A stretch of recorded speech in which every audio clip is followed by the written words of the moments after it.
കൊല്ലം ചിതറയിൽ അനധികൃത gas agency police റെയ്ഡിൽ കണ്ടെത്തി. ചിതറ കല്ലുവെട്ടാൻ കുഴിക്ക് സമീപം വാടക വീട്ടിലാണ് അനധികൃത ഗ്യാസ് ഏജൻസി പ്രവർത്തിച്ചിരുന്നത്. ഇവിടെ നിന്നും 90ഓളം വാണിജ്യ സിലിണ്ടറുകളും അത്ര തന്നെ ഗാർഹിക സിലിണ്ടറുകളും പിടിച്ചെടുത്തു. കൂടാതെ ഗ്യാസ് സിലിണ്ടറുകളിൽ നിറയ്ക്കുന്നതിന് ആവശ്യമായ ഉപകരണങ്ങളും റെയ്ഡിൽ പിടിച്ചെടുത്തു. 2 പുരുഷന്മാരും ഒരു സ്ത്രീയുമാണ് ഇവിടെ ഉണ്ടായിരുന്നത്. ഇവരെ കസ്റ്റഡിയിലെടുത്തു.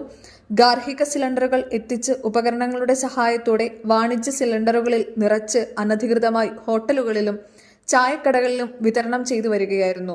വൻതോതിൽ സിലിണ്ടറുകൾ ഇവർക്ക് എത്തിക്കുന്നതിനു പിന്നിൽ മാഫിയ പ്രവർത്തിക്കുന്നതായി പോലീസിന് രഹസ്യവിവരം ലഭിച്ചിട്ടുണ്ട്. ഗ്യാസ് സിലിണ്ടറുകൾ ഇവിടേക്ക് എത്തിച്ചേരുന്ന 2 വാഹനങ്ങളും പിടിച്ചെടുത്തിട്ടുണ്ട്.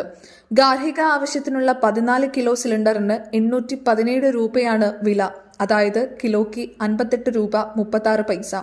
വാണിജ്യ ആവശ്യത്തിനുള്ള 19 കിലോ തൂക്ക വരുന്ന സിലിണ്ടറിന് 1844 രൂപ നൽകണം. അതായത് കിലോയ്ക്ക് 97 രൂപ നൽകണം. എന്നാൽ ഇത് യഥേഷ്ടം കിട്ടാനും ഇല്ല.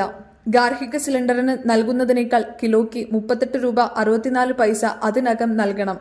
ഗാർഹിക സിലിണ്ടറിൽ നിന്നും വാണിജ്യ സിലിണ്ടറിലേക്ക് പാചകവാതകം നിറച്ച് വിൽപ്പന നടത്തുമ്പോൾ കുറ്റി ഒന്നിന് 738 രൂപ 14 പൈസ ലഭിക്കും.